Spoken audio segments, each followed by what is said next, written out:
चतुरसेन के वाहन सफेद घोड़े अश्वसेन की मृत्यु हो गई थी। राज्य में सभी लोग बड़े उदास थे। महाराज ने पिछले एक हफ्ते से खाना पीना छोड़ दिया था।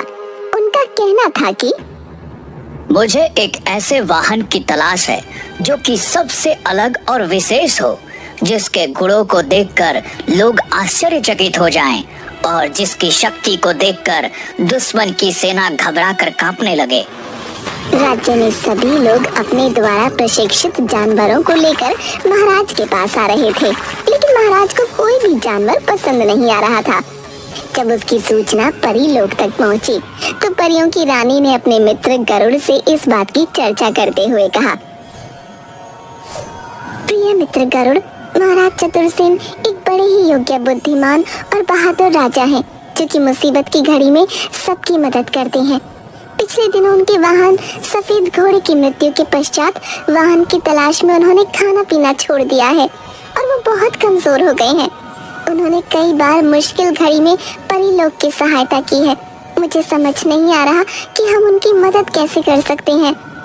परी महारानी करो, राज्य में हमारे जादूगर गरुड़ शंकरा दैवी शक्तियों के मालिक हैं और अपनी जादूगरी से इस समस्या का समाधान कर सकते हैं। मुझे तो ऐसा लगता है कि हमें इस बात के बारे में उनसे बात करनी चाहिए। गरुड़ राज की बात सुनते ही परियों की महारानी उनके साथ गरुड़ शंकरा के पास गईं और उसे सारी बात बताते हुए बोली, मित्र, आपको हमारी मदद करनी ही होगी। आप महाराज के लिए एक ऐसा अद्भुत वाहन तैयार करिए जिसके बारे में ना पहले कभी किसी ने सुना हो न देखा हो। गरुड़ शंकरा ने अपनी दैवीय शक्तियों से एक अद्भुत हाथी की रचना की और एक अंडे में बदलकर उसे जंगल में रख दिया। जल्द ही इस दिव्य अंडे द्वारा एक महान जानवर का जन्म होगा, जो कि महाराज की इच्छा के अनुसार सभी प्रकार की शक्तियों से भरा हुआ होगा और महाराज का वाहन बनेगा। कुछ दिनों के बाद अंडा फूट गया और उसमें से एक सफेद रंग का विशालकाय खूबसूरत हाथी बाहर आया। उसके शरीर से अद्भुत रोशनी निकल रही थी और वो मनुष्य की बोली भी बोल सकता था। हाथी के चांदी से चमकते शरीर पर सोने के दांत थे और परियों के पंखों के समान कान। बाहर आते ही वो उड़ते हुए महाराज चतुरसेन के राज्य की तरफ चला गया। महाराज, मेरा नाम चतुर्वाहन है। मेरा जन्म आपका वाहन बनने के लिए ही हुआ है। मैं आपका वाहन बनने के योग्य हूँ या नहीं, कृपया आप इसकी परीक्षा ले लें। उसके खूबसूरत, बलिष्ठ और विशाल शरीर से निकलती रंग बिरंगी चमकीली रोशनी और उसके सुनहरे दांत देखकर पूरा दरबार हैरान था। आखिरकार चतुरसेन ने हाथी की परीक्षा लेने का फैसला किया। सैनिकों, हाथी को परीक्षा मैदान में ले आया जाए और राज्य के सबसे ताकतवर हाथी के साथ युद्ध के लिए ललकार लगाई जाए। चतुर्वाहन का शरीर चट्टान की तरह कठोर था। राज्य के हाथी ने चतुरसेन के शरीर पर जोर की ठोकर मारी और खुद ही बेहोश होकर नीचे गिर गया।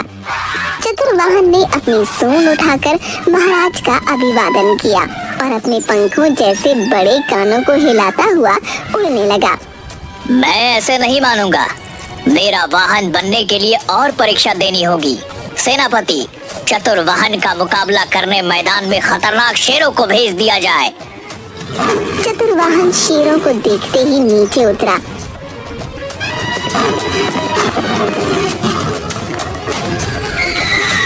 और उसने जादुई शक्तियों से अपनी सूंड को लंबा कर लिया। उसने क्रोध से सूंड को हिलाया तो पूरी सूंड कांटों से भर गई। उसने अपनी खतरनाक सूंड में लपेटकर अपने नुकीले दांतों से दोनों शेरों को एक क्षण में ही मार दिया। चारों तरफ उसकी जय जयकार होने लगी। महाराज चतुरसेन भी बड़े प्रसन्न हुए और बोले, चतुर्वाहन, मुझे तुम पसंद हो और मैं तुम्हें अपना वाहन बनाता हूँ। पूरी प्रजा महाराज की जय जयकार करने लगी। अब महाराज चतुरसेन बड़े ही प्रसन्न रहते थे। एक बार जब चतुरसेन की पुत्री विजयलक्ष्मी राज्य सरोवर में स्नान कर रही थी तो उसने देखा कि एक खूबसूरत, बलिष्ठ और स्वस्थ शरीर का पुरुष सरोवर के पास खड़ा हुआ वहां लगे सुंदर फूलों से उठने वाली सुगंध का आनंद उठा रहा है। ये तो बड़ा ही दिव्य पुरुष है। बलिष्ठ भुजाएं और लंबा कद मेरे मन को मोह रहे हैं। उसे वह पुरुष बहुत पसंद आया और उससे विवाह करने की इच्छा जागृत हुई।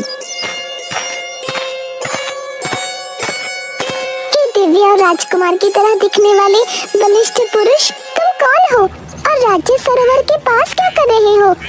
राजकुमारी की बात सुनते ही वो पुरुष घबरा गया और तुरंत वहां से चला गया। राजकुमारी भी उसके पीछे पीछे गई। पेड़ के पीछे जाकर तुरंत चतुर्वाहन हाथी के रूप में बदल गया। ये क्या? वह पुरुष जिससे मैं विवाह करना चाहती हूँ वो कोई और नहीं बल्कि राजा का वाहन चतुर्वाहन हाथी है। दूसरी तरफ उससे विवाह के लिए दूर दूर से राजकुमारों के रिश्ते आने लगे, लेकिन राजकुमारी चतुर्वाहन के रूप पर मोहित हो चुकी थी। उसे कोई भी राजकुमार पसंद ही नहीं आता था। आखिर क्या बात है बेटी, तुम इतनी उदास रहती हो? पड़ोस के राज्य में वहाँ के राजकुमार का जन्म उत्सव मनाया जा रहा था। दूर दूर से कलाकार आ रहे हैं, तुम भी आनंद लो, तुम्हारा मन हल्का होगा। महाराज ने राजकुमारी को चतुर्वाहन के साथ उस जन्मदिन में भाग लेने के लिए भेजा।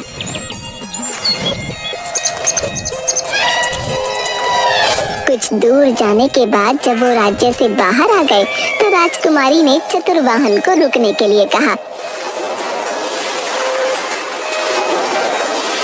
प्रिय चतुर्वाहन, मैं तुम्हारे पुरुष रूप को देख चुकी हूँ। तुम्हें देखने के बाद मेरे मन में तुमसे विवाह करने की इच्छा जागृत हो गई है। मुझे समझ नहीं आता कि मेरा विवाह तुमसे किस प्रकार हो सकता है। राजकुमारी, आपको यह इच्छा छोड़ देनी चाहिए। मैं महाराज का वाहन हूँ, ऐसा होना नामुमकिन है। राजकुमारी, मैं एक स्वर्ग लोक का यक्ष हूँ, लेकिन देवलोक की कन्या के ऊपर बुरी निगाह डालने के कारण मुझे अपना यह जन्म महाराज के वाहन के रूप में बिताने के लिए गरुड़ राज्य के जादूगर द्वारा चुना गया है। सजा के अनुसार मैं पूरे दिन में एक बार अपने असली रूप में आता हूँ, किंतु मुझे विवाह करने का अधिकार नहीं है। ऐसा न कहो प्रियवर्ण, मैं आजीवन कुमारी रहने का व्रत ले लूंगी। इसी बीच दुश्मन राज्य के सैनिकों ने हाथी के साथ राजकुमारी को अकेला पाकर उसका अपहरण करने के लिए हमला बोल दिया। चतुर्वाहन ने अपनी बहादुरी से दुश्मन सेना के सभी सैनिकों को मार दिया और अपने पंखों को हिलाता हुआ राजकुमारी को लेकर उड़ता हुआ वहां से चला गया। चतुर्वाहन, तुम्हारी बहादुरी देखकर मैं प्रण करती हूँ कि अगर विवाह करूंगी तो चतुर्वाहन से ही करूंगी। वापस आते समय चतुर्वाहन एक बार फिर अपने असली रूप में आया। उसी समय राजकुमारी ने उसे मूर्ख बनाकर अपने साथ लाए गए मंगलसूत्र का धागा उसे अपने गले में बांधने को कहा। चतुर्वाहन, मेरी रक्षा करना तुम्हारा फर्ज है। ये रक्षा कवच है जो मेरे पिता ने मुझे दिया है, जिससे मैं गले में बांधना भूल गई थी। यदि तुम इसको मेरे गले में बांध दोगी तो मैं हमेशा के लिए सुरक्षित हो जाऊंगी। चतुर्वाहन ने ऐसा ही किया।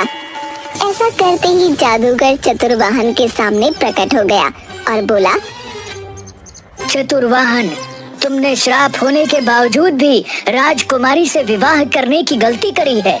अब तुम्हें इस रूप में अपना संपूर्ण जीवन काटना होगा। तुम्हारा राजकुमारी से मिलन कभी नहीं हो पाएगा। आप ऐसा मत करिए। चतुर्वाहन को मुझे पति के रूप में वर्ण करने दीजिए। इसके बदले में आप जो चाहेंगे मैं वो करूंगी। अगर ऐसी बात है राजकुमारी, तो आपको अपने सच्चे पार्क की परीक्षा देनी होगी। धूमकेतु पर्वत पर हस्तशिला के नीचे हाथी दांत का बना हुआ एक मुकुट रखा है, जिसकी रक्षा 5 फनों वाला नाग करता है। अगर वह मुकुट लाकर आप मुझे दे देती हैं, तो मैं चतुर वहाँ को इस हिसाब से मुक्त कर दूंगा। लेकिन ये कैसे संभव है? वह वह पंचमुखी नाग तो जादुई शक्तियों वाला है और मायावी भी है। वह किसी को भी पल भर में जलाकर भस्म कर सकता है। आप चिंता न करें, मैं आपको इस हिसाब से मुक्त करवा कर ही रहूंगी। राजकुमारी चतुर्वाहन की पीठ पर बैठकर धूमकेतु पर्वत की तरफ चल पड़ी।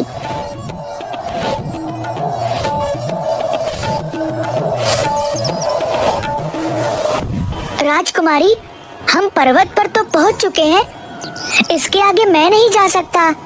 आगे की यात्रा आपको अकेले ही तय करनी होगी। अभी भी वक्त है, आप अपने प्राणों को मुश्किल में डालने से बचा सकते हैं। चतुर्वाहन, तुम महाराज की सेवा में जाओ, मैं जल्द ही तुमसे मिलूंगी। राजकुमारी पर्वत पर अपनी चढ़ाई शुरू करती है। उसके पैरों में पत्थर और कांटे लगने के कारण खून निकलने लगता है कि तभी वहाँ एक बूढ़ी औरत आती है। तुम कौन हो? किसी राजकुमारी की तरह दिखाई पड़ती हो। क्या तुम्हें पता नहीं कि पर्वत बड़ा ही खतरनाक है? हर कदम पर खतरा है। लेकिन आप कौन हैं और इस खतरनाक पर्वत पर क्या कर रही हैं? तुम्हें क्या बताऊं राजकुमारी, मैं नीलम परी हूँ, लेकिन पंचमुखी नाग के मुंह से निकलने वाले विष के कारण इस रूप में आ गई हूँ। परीलोक में अब मुझे कोई नहीं पहचानता। मुझे अपना जीवन इस खतरनाक पर्वत पर ही गुजारना होगा, लेकिन तुम अपने जीवन को बचा सकती हो। आप परेशान ना हो, आप मेरे साथ महल चलिए, वहाँ आपके खाने पीने की पूरी व्यवस्था की जाएगी। तुम सच में बहुत अच्छी हो। मैं पंचमुखी नाग के महल में दासी का काम करती हूँ। मुझे उसकी मृत्यु का राज पता है। उसे मारने में मैं तुम्हारी मदद कर सकती हूँ, लेकिन उसके लिए तुम्हें मुझसे वादा करना होगा। बताइए माँ, आप क्या चाहती हैं? मैं अपने पति को वापस उसके रूप में पाने के लिए सब कुछ करने को तैयार हूँ। राजकुमारी, अगर तुम नाग को मारना चाहती हो तो तुम्हें चतुर्वाहन के मनुष्य रूप में आने के बाद उसे मेरे हवाले करना होगा। मैं उनकी पत्नी हूँ। यदि उनका त्याग करने से उनका जीवन बढ़ सकता है तो मुझे ऐसा करने में कोई परेशानी नहीं है। आप मुझे पंचमुखी नाग की मृत्यु का रहस्य बताएं। मैं तुम्हें एक गुप्त रास्ता दिखाऊंगी। तुम सीधे सांपों के राजा के महल में पहुंच जाओगी। वो एक ऐसे पलंग पर सोता है जो पूरी तरह से घंटियों से बना है। उसी पलंग के ऊपर एक तलवार टंगी है। केवल उस तलवार से ही उस मायावी का खात्मा हो सकता है। और हाँ, जब उस पर वार हो उसके 5 फन खुले होने चाहिए। लेकिन मैं उस तलवार तक कैसे पहुंचूंगी? पलंग तो घंटियों से बना है। अगर मैंने उस पर पैर रखा तो नाग को पता चल जाएगा। वो दुष्ट जागने के बाद जब नहाने के लिए झील में जाएगा, तुम पलंग की घंटियों को रुई से भर देना। फिर पलंग पर चढ़कर वो तलवार निकाल लेना और छुप जाना। जब वो वापस सोए तो धीरे से उसकी पूंछ पर मार देना। वो तुरंत जग जाएगा और अपने सारे फन फैला लेगा। यही समय है। इससे पहले कि वो तुम्हें देखे, तुम उसके सारे फनों को काट देना। राजकुमारी ने बुढ़िया की बात मानकर एक रुई की बोरी उठाई और बुढ़िया के बताए रास्ते पर चल दी।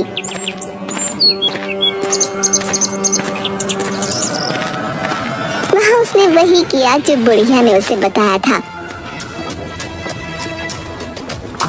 पलंग के ऊपर टंगी तलवार उठाई और छुप गई।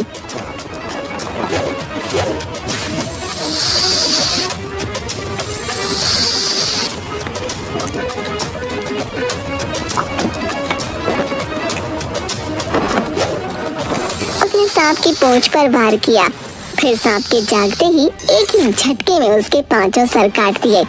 सांप के मरते ही पहाड़ सांप की दहशत से मुक्त हो गया।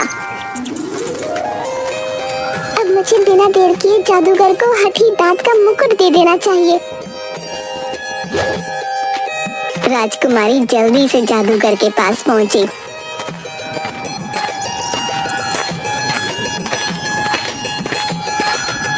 और वो मुकुट उसके हवाले कर दिया। मुकुट के मिलते ही जादूगर ने मुकुट चतुर्वाहन के सर पर रख दिया और देखते ही देखते चतुर्वाहन एक राजा के रूप में बदल गया।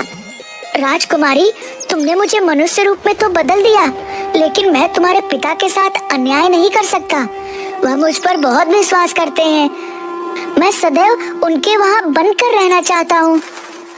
लेकिन अब आप पर मेरा अधिकार नहीं है, फिर आपको मैं क्या दे सकती हूँ? आपकी जान के बदले मैंने आपको पर्वत पर रहने वाली परी को दे दिया।